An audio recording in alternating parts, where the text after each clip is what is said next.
Hello mga Mars! Welcome back to my channel, Karin Scoop Station here.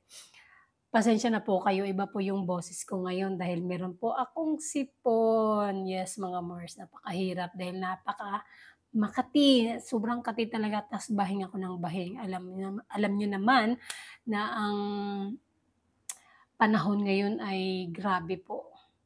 Parang ilang oras lang yung aaraw tapos biglang bubuhos yung ulan, talagang nag-iiba at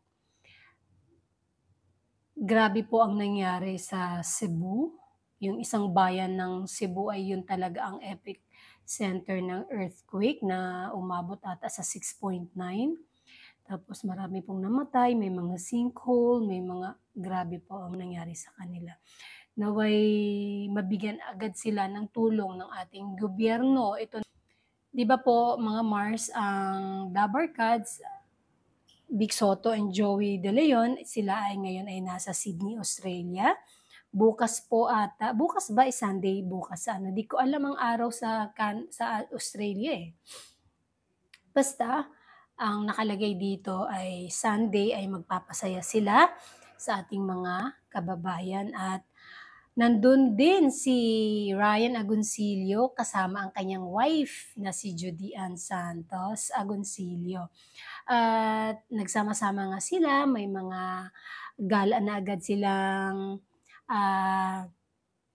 pinuntahan, nagbanding na agad sila at nagkantahan sila.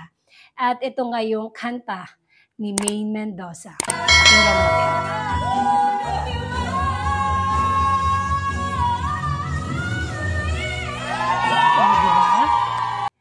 Ang title po niyan ay Listen. Kaya para sa mga nambabash kay Maine, ito lang ang masasabi ni Maine sa inyo, listen.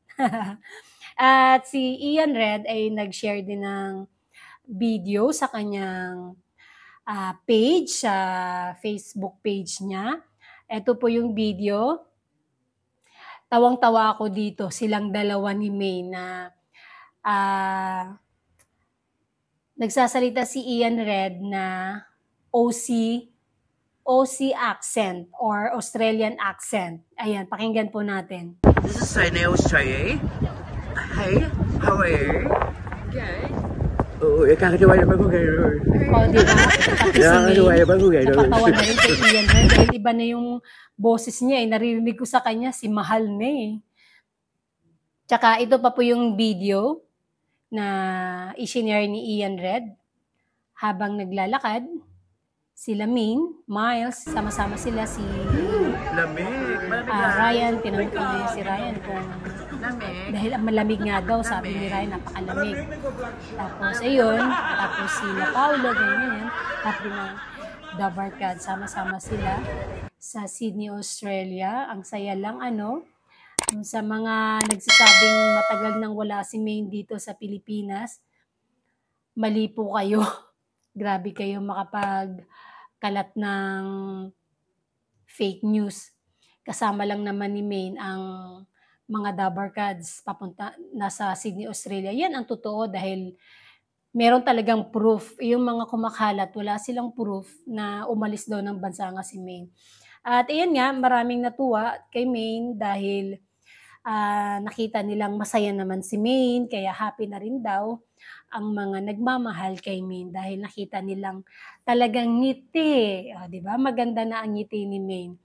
Kasi nga, diba, may screenshot kasi na pinakalat sila noon na sobrang lungkot nga ni Maine na yun yung kasagsagan. Pero tingin ko naman hindi yun. Talagang nanguha lang talaga sila ng photo para meron lang siyang ipakita na si Maine ay malungkot.